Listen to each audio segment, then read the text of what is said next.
परवर्ती खबर आज तांडव रचिब कालबैशाखी 8टी जिले में प्रबल अति प्रबल वर्षा हम एने भुवनेश्वर पाणीपाग केन्द्र सूचना दी जाइए। विशेषकर आज बरगढ़ बलांगीर सोनपुर सुंदरगढ़ झारसुगुड़ा संबलपुर नुआपड़ा बौद्ध जिले में प्रबल अति प्रबल वर्षा हम यह समय पवनर बेग 30 ରୁ 40 किमी बोहिबो बोली पाणीपाग केन्द्र सूचना देथिबार खबर मिली।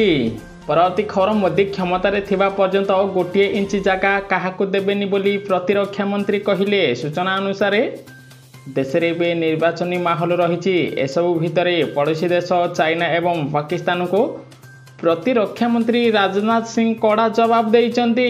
पाकिस्तान एवं चाइना को उचित जवाब देवाई मोदी सक्षम बोली प्रतिरक्षा मंत्री कहिथिबार खबर मिली। परवर्ती खबर देश में बीजेपी लोकप्रियता बढ़ी ना कमी कौन कहले मोदी जानी नियंतु। सेबडे निर्वाचन पूर्व प्रधानमंत्री नरेंद्र मोदी अमेरिकार प्रसिद्ध पत्रिका को एक साक्षात्कार देइचंती। एथिरे से विभिन्न प्रसंग विषय खोलाखोली भाव आलोचना करिसंती। ताहा सहित भारत में बीजेपी सरकार प्रति लोकों समर्थन वृद्धि पाउछि बोली मोदी कहिसंती। 2019 साधारण निर्वाचन में 600 मिलियन रु अधिक लोक देश में भोट देइथिले। वर्तमान 970 मिलियन रु अधिक लोक निजर मताधिकार व्यवहार करिवे। तेणु पूर्व अपेक्षा बीजेपी सरकार प्रति लोकों आग्रहता बढ़ुछि बोली मोदी कहिथिबार जणा पड़िछि। परवर्ती खबर भविष्यत कहूथिबा सुआंक वीडियो भाइराल हेबा परे 2 ज्योतिष भाई गिरफ हेले। सेबडे भविष्यवाणी करुथिबा सुआंकर वीडियो भाइराल हेबा परे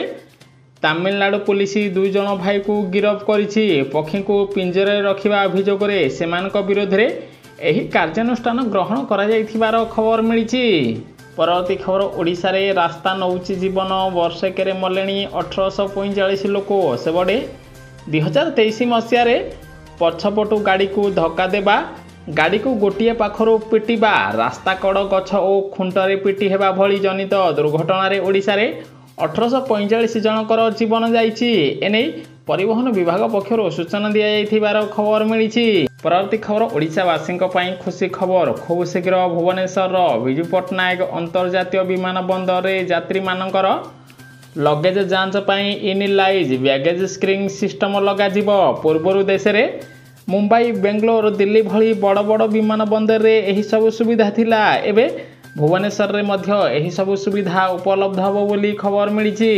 परवर्ती खबर निर्वाचन पूर्व अमेरिकार पत्रिका को देले मोदी बड़ अपडेट। सीमा विवाद को नहीं चीन सह कथा हेबा उचित बोली मोदी कहिथिबार खबर मिली। कारण अमेरिकार प्रसिद्ध साप्ताहिक पत्रिका न्यूज वीक सहित देइथिबा एक साक्षात्कार रे मोदी कहिसंती भारत पई चीन सह संपर्क गुरुत्वपूर्ण अटे। तेणु सीमा विवाद सहित चीन सह कथा बा निहाती जरूरी बोली मोदी कहिथिबार खबर मिली। परवर्ती खबर आज सकाळू एपर्यंत जारी रही कटक भुवनेश्वर समेत केतक स्थान रे वर्षा। राज्य रे पश्चिमा झड़ प्रभाव रे कटक भुवनेश्वर रे आज दिन तमाम वर्षा जारी रही खबर मिली। परवर्ती खबर ओडिशा रे पाणीपागर पूर्वानुमान को अधिक सुदृढ़ करने को संबलपुर और बालेश्वर आउ 2टी राडार प्रतिष्ठा करा जिवो। ए दिगरे भारतीय पाणीपाग विभाग पदक्षेप नेइछि। 2024 भितर संबलपुर राडार लगाइबा लक्ष्य रे काम को अधिक त्वरान्वित करा जाइथिबार खबर मिलिछि।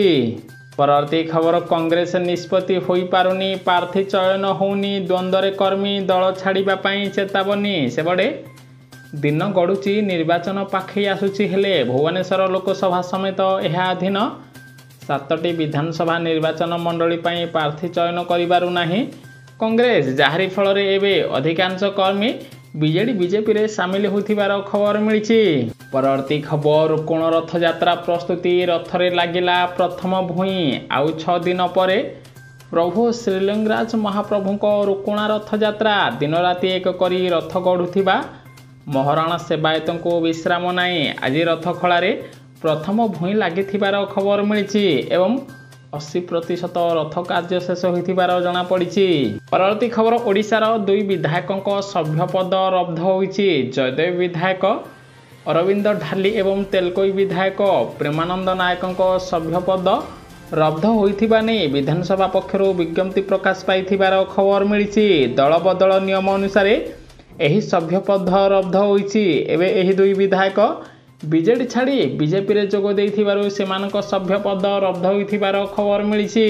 ପରବର୍ତ୍ତୀ ଖବର ମୋଦି ଓ ବିଜେପିର ସମସ୍ତ ନେତା ମନ୍ତ୍ରୀ ଯିବେ ଜେଲ୍, ଆସିଲା ବଡ଼ ଅପଡେଟ୍। ସେପଟେ ଲୋକସଭା ନିର୍ବାଚନ ପୂର୍ବରୁ ବିଜେପି ଓ ପ୍ରଧାନମନ୍ତ୍ରୀ ନରେନ୍ଦ୍ର ମୋଦିଙ୍କୁ ଟାର୍ଗେଟ କରିଛନ୍ତି ଆରଜେଡି ନେତ୍ରୀ ତଥା ଲାଲୁଙ୍କ ଝିଅ ମିଶା ଭାରତୀ। ମିଶା କହିଛନ୍ତି, ଯଦି ଚଳିତ ନିର୍ବାଚନରେ ଇଣ୍ଡିଆ ମେଣ୍ଟକୁ ଜନତା କ୍ଷମତାକୁ ଆଣନ୍ତି ତେବେ ପ୍ରଧାନମନ୍ତ୍ରୀଙ୍କ ସମେତ ସବୁ ବିଜେପି ନେତା ଜେଲକୁ ଯିବେ। ପରବର୍ତ୍ତୀ ଖବର ସମୂହ ନମାଜ ପାଠ କଲେ 7,000 ଊର୍ଦ୍ଧ୍ୱ ମୁସଲମାନ ଧର୍ମାବଲମ୍ବୀ। ସୂଚନା ଅନୁସାରେ ତ୍ୟାଗ ଓ ସମର୍ପଣର ପର୍ବ ଇଦ୍ ଅବସରରେ ଭଦ୍ରକ ଇଦଗାହଠାରେ 7,000 ଊର୍ଦ୍ଧ୍ୱ ମୁସଲମାନ ଭାଇମାନେ ସମୂହ ନମାଜ ପାଠ କରିଛନ୍ତି। ଦୀର୍ଘ ଗୋଟିଏ ମାସ ରୋଜା ବା ଉପବାସ ରଖିବା ପରେ ଆଜି ଇଦ୍ ପାଳନ କରିଥିବାର ଖବର ମିଳିଛି। ପରବର୍ତ୍ତୀ ଖବର ନିର୍ବାଚନ ପୂର୍ବରୁ ବିଜେଡିକୁ ଲାଗିଲା ବଡ଼ ଝଟକା, ବିଜେଡି ଛାଡ଼ିଲେ ପୂର୍ବତନ ମହିଳା କମିଶନ ଅଧ୍ୟକ୍ଷା ଜ୍ୟୋତି ପାଣିଗ୍ରାହୀ। ସେପଟେ ମେ 13 ତାରିଖରୁ ଓଡ଼ିଶାରେ 4ଟି ପର୍ଯ୍ୟାୟରେ ମତଦାନ ଆରମ୍ଭ ହେବ। ତେବେ ନିର୍ବାଚନର ମତଦାନ ପୂର୍ବରୁ ରାଜନୈତିକ ଦଳମାନେ ବିଭିନ୍ନ ପର୍ଯ୍ୟାୟରେ ନିଜ ନିଜର ପ୍ରାର୍ଥୀ ତାଲିକା ଜାରି କରିଛନ୍ତି। ଏଭଳି ସ୍ଥିତିରେ ବିଜେଡି ଶିବିରରୁ ଆସିଛି ଏକ ବଡ଼ ଖବର। ବରିଷ୍ଠ ନେତ୍ରୀ ତଥା ପୂର୍ବତନ ମହିଳା କମିଶନ ଅଧ୍ୟକ୍ଷା ଜ୍ୟୋତି ପାଣିଗ୍ରାହୀ ବିଜେଡିରୁ ଇସ୍ତଫା ଦେଇଥିବାର ଖବର ମିଳିଛି। ଜ୍ୟୋତିଙ୍କ ସହିତ ତାଙ୍କ ସ୍ୱାମୀ ସରୋଜ ପାଣିଗ୍ରାହୀ ମଧ୍ୟ ଦଳ ଛାଡ଼ିଥିବାର ଖବର ଆସିଛି। ପରବର୍ତ୍ତୀ ଖବର ଗୋଟିଏ ପଟେ ନିର୍ବାଚନ ପାଇଁ ମାଳ ମାଳ ପ୍ରତିଶ୍ରୁତି, ଅନ୍ୟପଟେ ଲୋକଙ୍କୁ ମିଳୁନି ବିଶୁଦ୍ଧ ପାନୀୟ ଜଳ, ସରକାରଙ୍କ ଉପରେ ଉଠିଲା ପ୍ରଶ୍ନ। ସେପଟେ ଗ୍ରୀଷ୍ମ ପ୍ରବାହ ଆରମ୍ଭ ହୋଇଥିବା ବେଳେ ଜଳ ସଙ୍କଟ ଉତ୍କଟ ରୂପ ନେଇଛି। ଗ୍ରାମାଞ୍ଚଳରେ କେଉଁଠି ନଳକୂପ ଅଚଳ ତ ଆଉ କେଉଁଠି ଗୋଳିଆ ପାଣି ବାହାରୁଛି। ପିଇବା ପାଣି ଟୋପାଏ ପାଇଁ ଲୋକେ ହନ୍ତସନ୍ତ ହେଉଛନ୍ତି। ଏହାର ପ୍ରତିବାଦରେ ଆଜି କେନ୍ଦୁଝର ଜିଲ୍ଲା ହରିଚନ୍ଦନପୁର ବ୍ଲକ କାର୍ଯ୍ୟାଳୟ ଘେରାଉ କରିଛନ୍ତି ଗୌଣି ଘୋଷା ପଞ୍ଚାୟତର ଚିଲିକାଧରା ଗ୍ରାମର ଲୋକ ବୋଲି ଖବର ମିଳିଛି। ଗରାବାଲ୍ଟି ଧରି ବିଭିନ୍ନ ପ୍ରକାର ପ୍ରତିବାଦ କରିଛନ୍ତି। ଲୋକଙ୍କୁ ଏବେ ବିଶୁଦ୍ଧ ପାନୀୟ ଜଳ ମିଳୁନି। ଗୋଟିଏ ପଟେ ପ୍ରବଳ ଗ୍ରୀଷ୍ମ ପ୍ରବାହ ଜାରି ରହିଥିବା ବେଳେ ଅନ୍ୟପଟେ ସରକାରଙ୍କ ବସୁଧା ଯୋଜନା କାମ କରୁନି ଏବଂ ଡ୍ରିଙ୍କ ଫ୍ରମ୍ ଟ୍ୟାପ୍ ଯୋଜନାରେ ଲୋକଙ୍କୁ ପାଣି ମିଳୁନଥିବାରୁ ଲୋକମାନଙ୍କ ଅସନ୍ତୋଷ ବୃଦ୍ଧି ପାଉଥିବାର ଖବର ମିଳିଛି। ପରବର୍ତ୍ତୀ ଖବର ସମ୍ବଲପୁର ଲୋକସଭା ଆସନରେ ଏଥର ହେଭିୱେଟ୍ ଲଢ଼େଇ ହେବ। ଏହି ଆସନ ସମ୍ମାନର ପ୍ରଶ୍ନ ହୋଇଥିବାରୁ ଏହାକୁ ଦଖଲ ପାଇଁ ଉଭୟ ବିଜେଡି ଓ ବିଜେପି ପ୍ରାଣେପଣେ ଉଦ୍ୟମ କରିବେ। ଏଠାରେ ବିଜେଡିରୁ ଦଳର ସାଂଗଠନିକ ସମ୍ପାଦକ ତଥା ଯାଜପୁର ବିଧାୟକ ପ୍ରଣବ ପ୍ରକାଶ ଦାସ ବବି ଓ ବିଜେପିରୁ କେନ୍ଦ୍ର ଶିକ୍ଷା ଦକ୍ଷତା ମନ୍ତ୍ରୀ ଧର୍ମେନ୍ଦ୍ର ପ୍ରଧାନ ମୁହାଁମୁହିଁ ହୋଇଥିବାର ଖବର ମିଳିଛି। ହ୍ୟାଲୋ ଫ୍ରେଣ୍ଡ, ନମସ୍କାର, ଗୁଡ୍ ଇଭିନିଂ। ଚାଲନ୍ତୁ ଜାଣିନେବା ଆଜି ଦିନର ସବୁକିଛି ଟପ୍ ନ୍ୟୁଜ୍ ଅପଡେଟ୍। ଭିଡ଼ିଓକୁ ଶେଷ ଯାଏଁ ନିଶ୍ଚୟ ଦେଖିବେ, ଯାହାଦ୍ୱାରା ଆପଣଙ୍କ ଜିଲ୍ଲାର ସବୁ ଖବର ଜାଣିପାରିବେ।